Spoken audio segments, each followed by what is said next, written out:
Officer, what was the most critical or alarming moment you encountered during your service? Story 1. I was sent for a welfare check on a man who had been reported to be in crisis. He was the only person living at the house. His car was in the driveway, but the house was locked. After gathering more details, I learned where to find the key.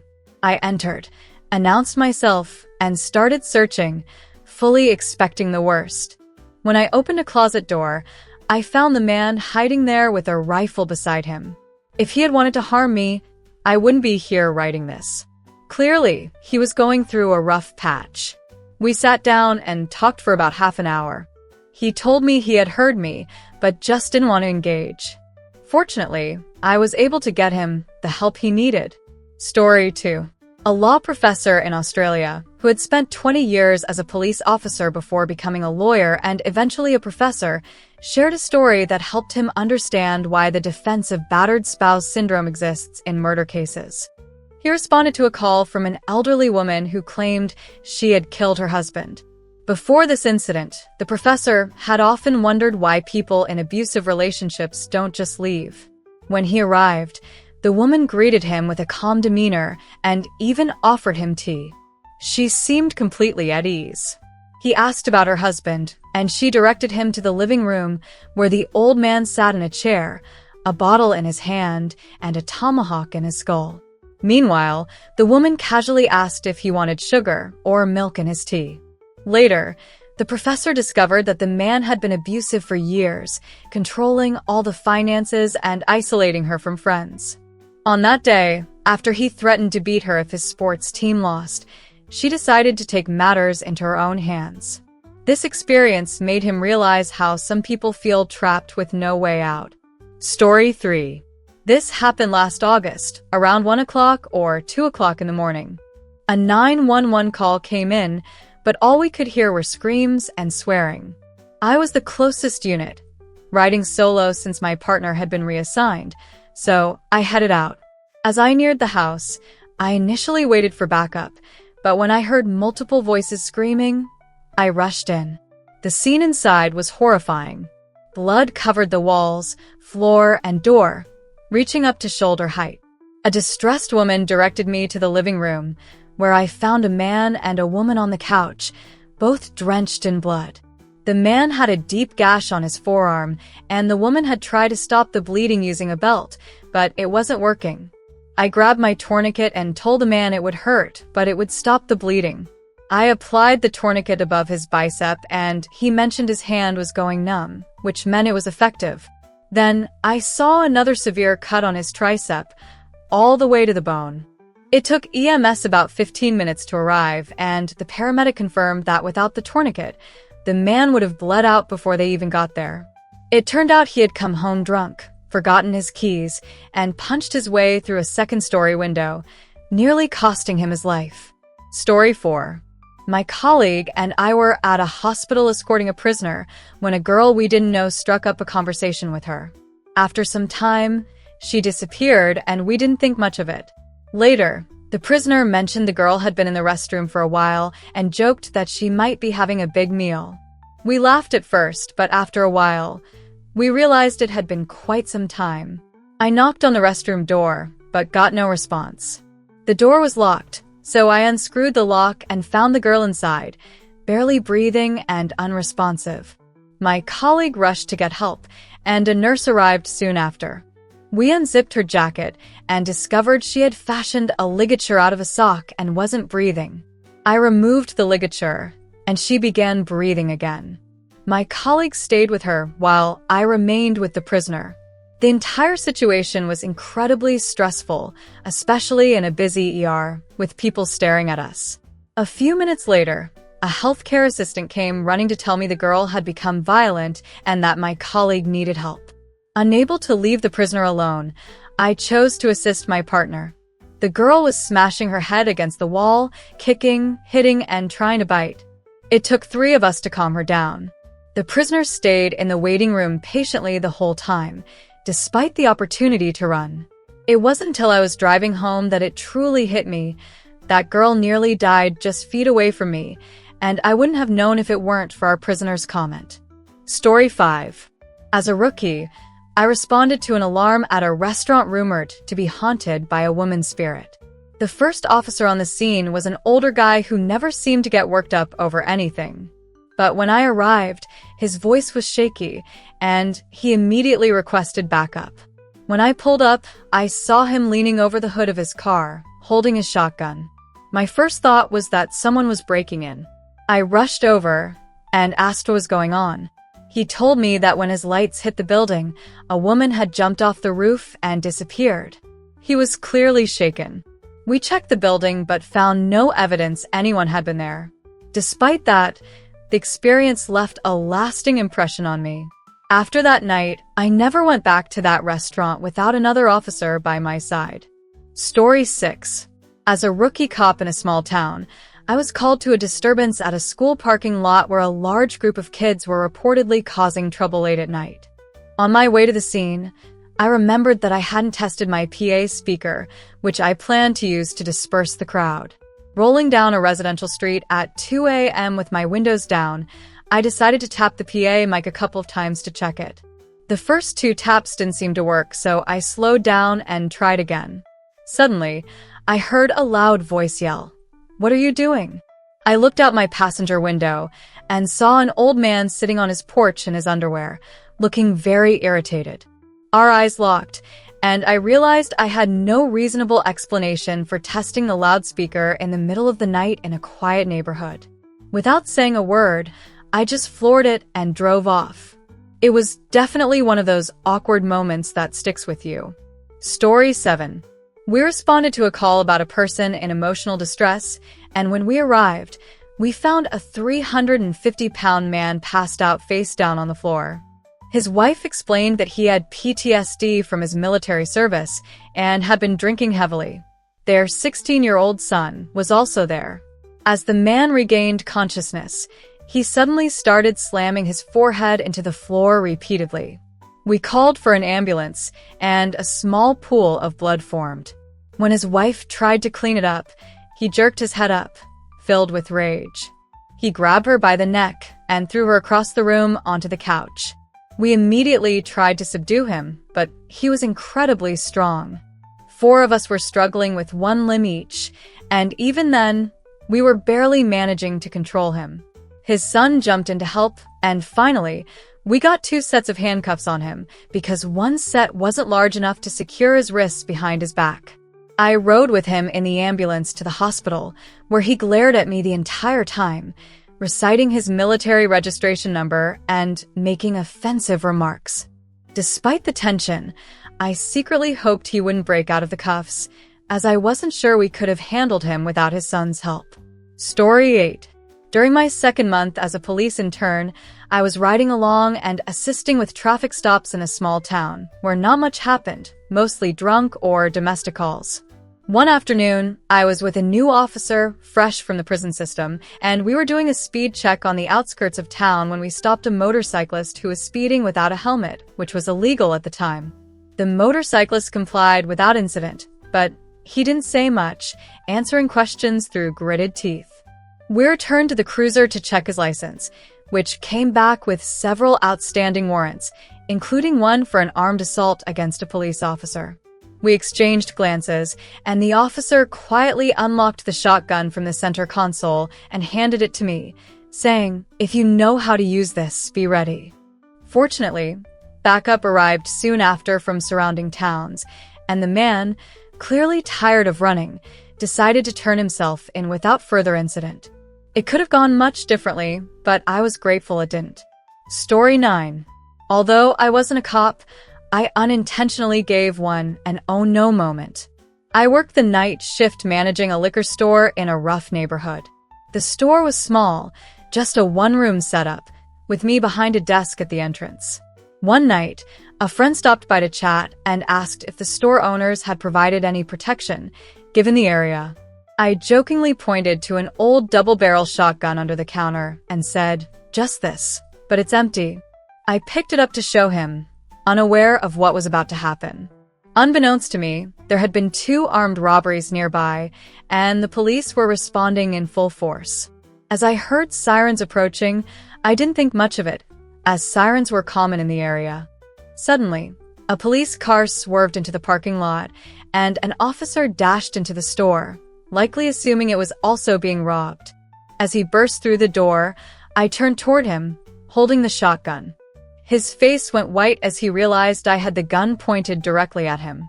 We both froze for a moment, stunned. I quickly laid the shotgun down and explained the situation, and he calmed down. But that was a moment neither of us would ever forget. Story 10. I had just started my shift when I heard a radio broadcast about an accident just outside the city. Although it was technically closer to the next city over, I volunteered to head there, as I'd be the first on the scene. When I arrived, it was clear this was a serious crash. 5 people from one vehicle had been fatally injured, none of them wearing seatbelts. There was nothing I could do, and shortly after, a doctor arrived, but there was nothing he could do either. I watched as 2 adults and 3 children passed away right before my eyes. The image of a 6-year-old girl staring at me without blinking as she passed is something I will never forget.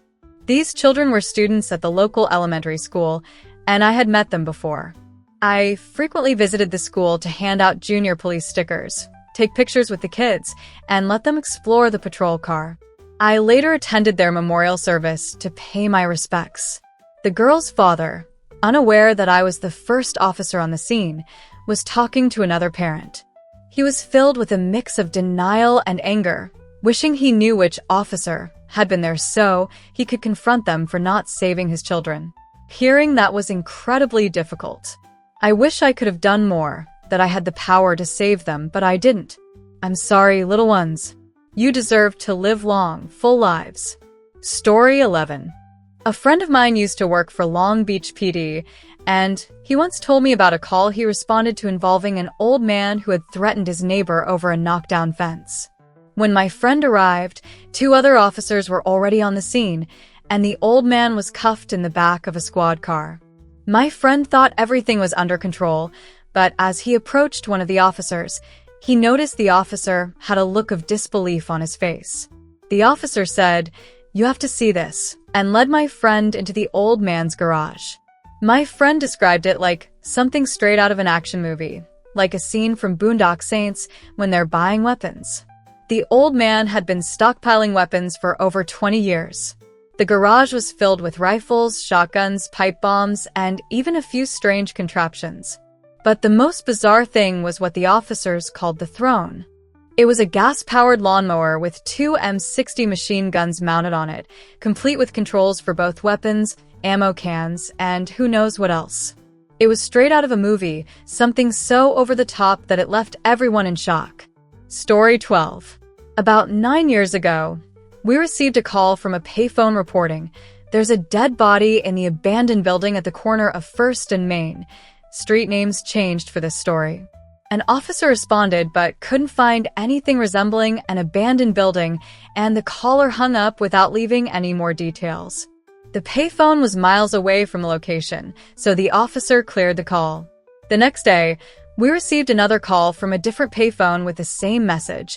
"There's a dead body inside the abandoned building at the corner of 1st and Main." This time, I was dispatched to check it out. I drove to the area, trying to figure out where an abandoned building might be. The economy was booming at the time, so it seemed unlikely. I checked the nearby shopping plazas and industrial complexes, but came up empty. Then I thought of a new construction site nearby, but when I looked around, I still couldn't find anything. After driving a bit farther, I remembered there was an old electrical component factory nearby. It had a 9-foot wall surrounding the property, and the landscaping was well maintained, so it didn't look abandoned at first. But as I got closer, it was clear the building hadn't been used in years.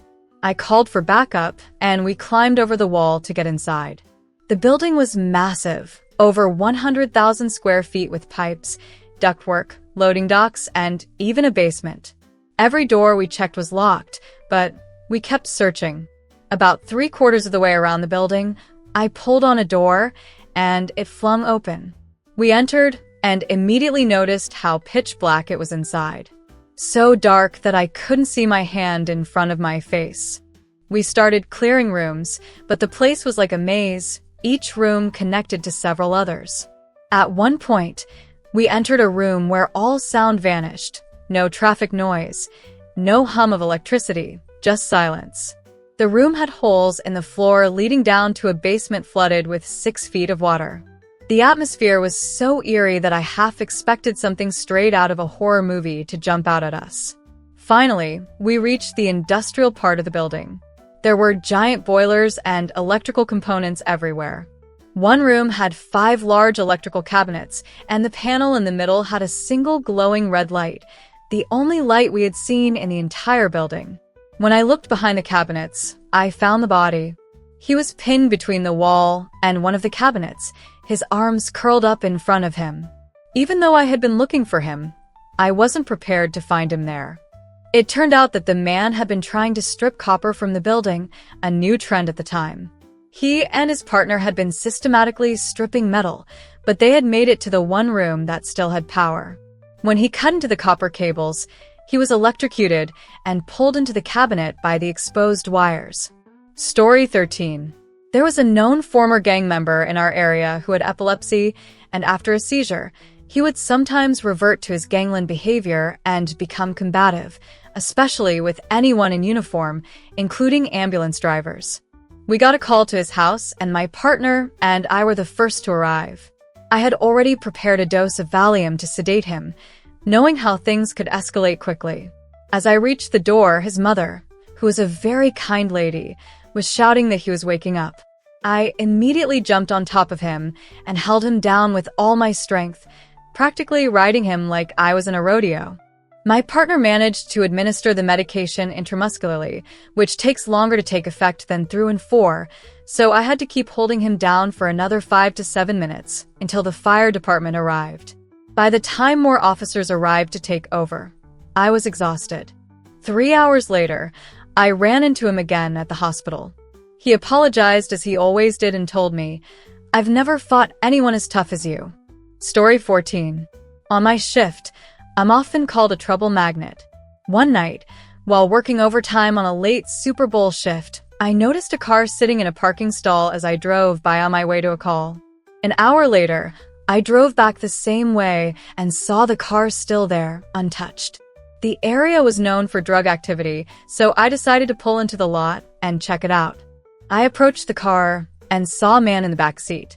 As soon as he saw me, he started reaching down near the seat.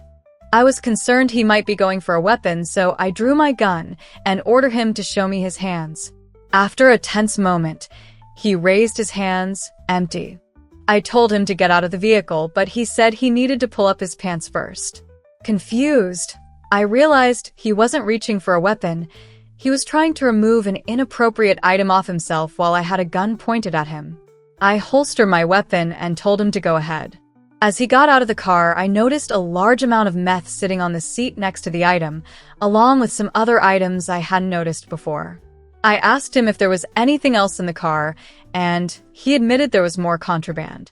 Then, he began begging me to throw away his items before his wife came to pick up the car. Apparently, he had told her he was going to wash the car during the Super Bowl, but had decided to have his own halftime show instead. Story 15. We responded to a call about a crash with no injuries. My partner and I arrived, along with another unit, to find the driver had crashed into his own front yard. There was no property damage. When I asked the driver to sign a crash statement, he refused, saying he hadn't slept in 10 days. He also mentioned to my partner that he had just been released from the hospital after an evaluation. It was cold outside, so we let him sit in the back of the cruiser while we handled the paperwork. While talking to him, the driver began making statements like, "Just end it, man, and just take me out right here." My partner called the hospital to verify that he hadn't escaped or anything. We weren't planning on citing him since no one was hurt, and the damage was to his own property. But when my partner went to let him out of the cruiser, the driver suddenly pushed the door open, yelled, "Let's go," and tried to tackle my partner. We all jumped on top of him to restrain him, but he was incredibly strong. During the struggle, he bit my partner on the arm. We eventually got him into handcuffs and transported him to the hospital, where we had to restrain him 2 more times after he bit a nurse. It turned out he wasn't under the influence of any substances. He was just severely mentally unstable. Story 16. I was doing paperwork in the block office of my unit when I got a call from the officer in the control center. He said something was wrong in one of the cells, and I needed to check it out immediately. He wasn't sure what the issue was, but he sounded concerned. Usually, calls like this involve something minor like a toothache, and I escort the person to the infirmary. But when I arrived at the cell, I realized this was no small issue. The floor was completely covered in blood, so much blood that I couldn't even see the floor. One of the offenders was slumped over, unresponsive, while the other was sitting against the wall, panting. Both were covered in blood. At first, I thought I was dealing with a homicide, that they had gotten into a fight, and one had pulled a weapon. I turned on my body camera and called for first responders and nurses from the infirmary. It turned out that the 2 men had made a suicide pact. They had both cut arteries in a specific place and swallowed a large number of razor blades. There was also a suicide note on the table, and the sink was full of razor blades. We got to them just in time before they bled out completely, but I ended up covered in blood during the ordeal. One of the men later informed me that he had hepatitis C. That day was full of more oh no moments than I could count. Story 17. We responded to a welfare check called in by a social services hotline. A male had called and said he was feeling suicidal. They gave us his name and the number he called from, and our dispatch was able to link the number to a previous call and an address. My partner and I went to the address, and the father answered the door. We explained why we were there and asked to speak to his son. The father knocked on his son's locked door, and as we stood in the hallway, I asked if the son was just getting dressed. When we knocked again, we heard the unmistakable sound of a handgun slide being racked. My partner and I immediately drew our weapons and told the father to step outside. While we were trying to get the mother to leave, she tried to walk down the hallway toward her son's door, and I had to stop her and force her outside. My partner and I took cover inside the house and began giving commands for the son to put the gun down. We told him we just wanted to talk and check on him. About 30 to 45 seconds later, a single gunshot rang out from inside the bedroom. We knew then that he had likely shot himself. After a couple of minutes, 2 more officers arrived, and we forced entry into the room. We found him just inside the doorway with a single gunshot wound. He was beyond help. Telling the mother and father that their son had passed was surreal.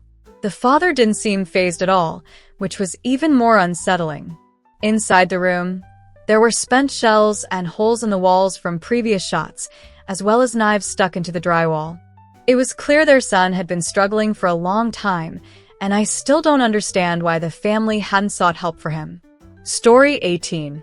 When I was younger and less experienced, I used to do surveillance. It wasn't difficult, as the city I worked in had a big drug problem, and the hotspots were well known. One night, I parked my car around the corner from a known drug house and walked to a spot halfway hidden behind a bush to watch people come and go. I saw a man walk up to the house, go inside for a moment, then come back out and start walking toward me. Perfect, I thought. I'd stop him, check if he had bought drugs, and work my way up from there. I stepped back into the shadows of a doorway to wait. Little did I know he saw me, or at least he saw the outline of a person backing into the shadows.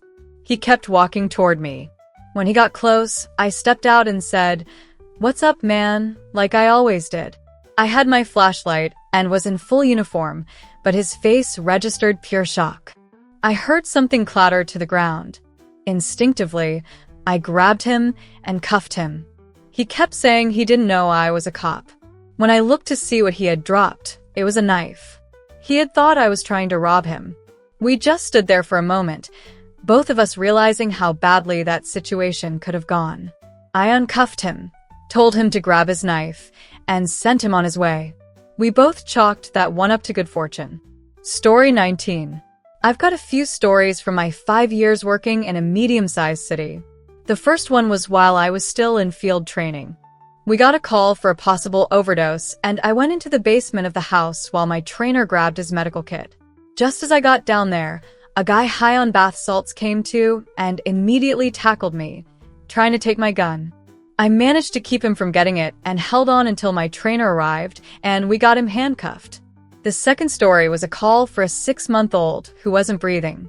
It was a medical call, but I was only 2 blocks away, so I arrived first and started CPR until EMS arrived.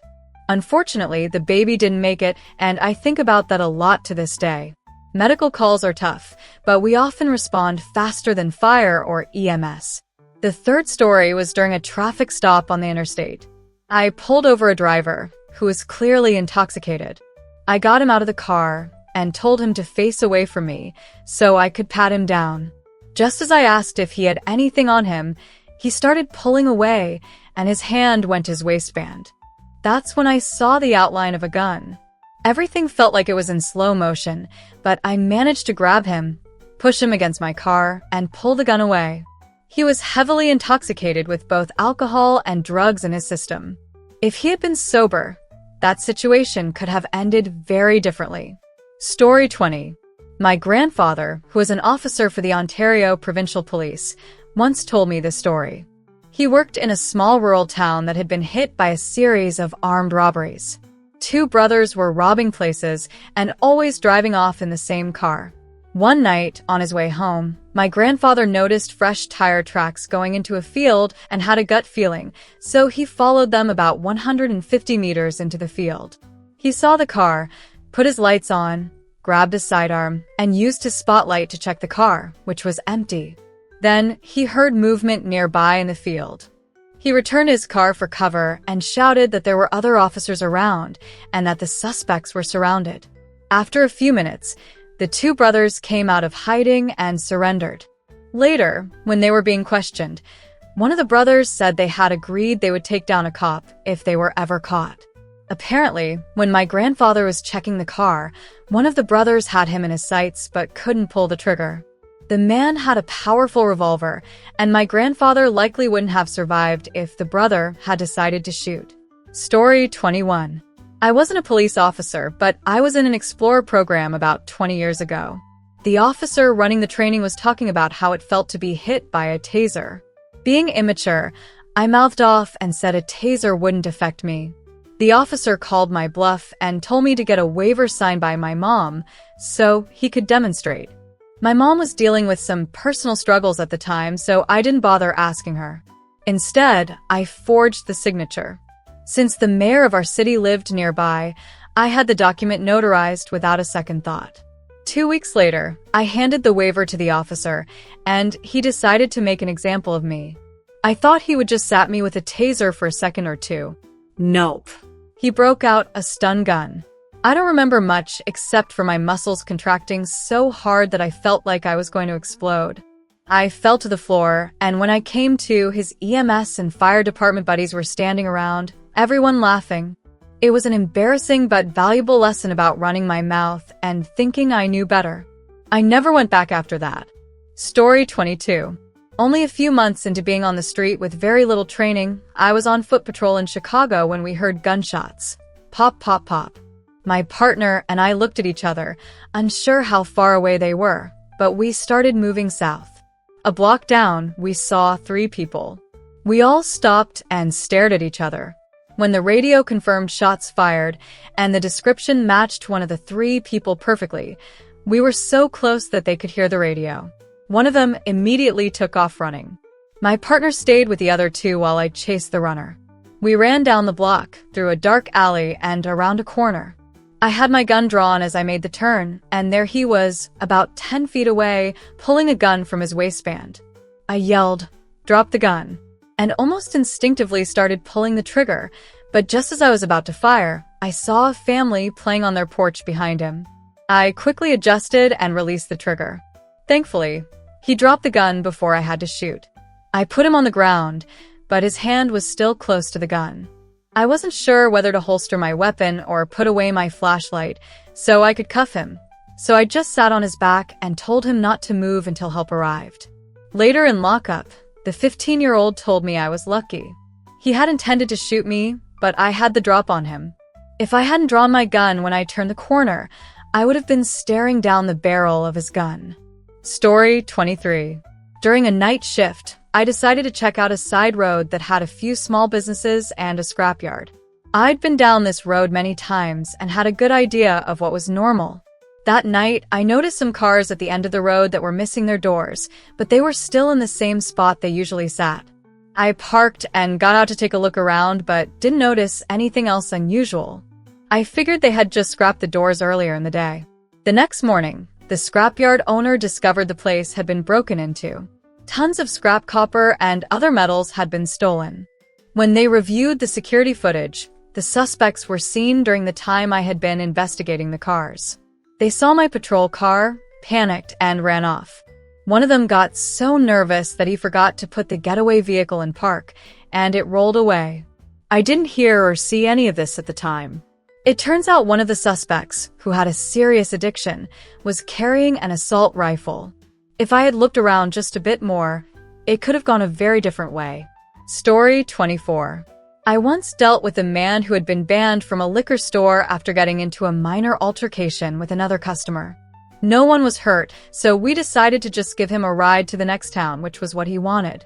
On the way, we made small talk, and he seemed like he was just having a bad day and wanted to go home and relax. When we got to his destination, I let him out of the car and wished him well.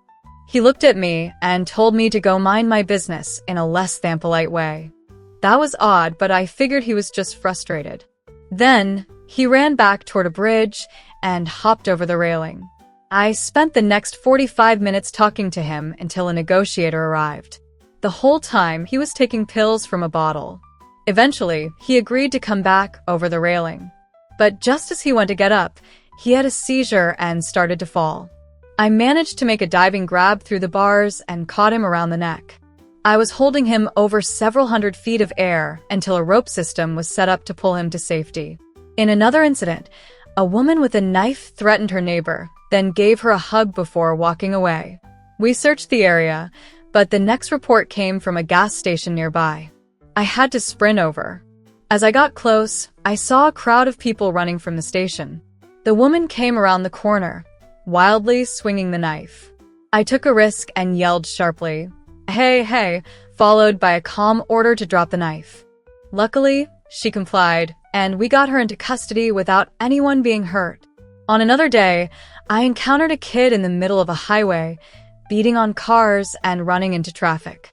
He stopped when I hit the siren and ran toward my car, but then just laid down. When I approached, I noticed blood on his jacket. Upon closer inspection, I realized he had been shot twice in the chest and once in the arm. I called it in, applied chest seals and a tourniquet. He started to go under, so I began CPR. He survived, and somehow, this exact scenario happened to me 2 more times. I guess you could say I'm a magnet for crazy situations. Story 25.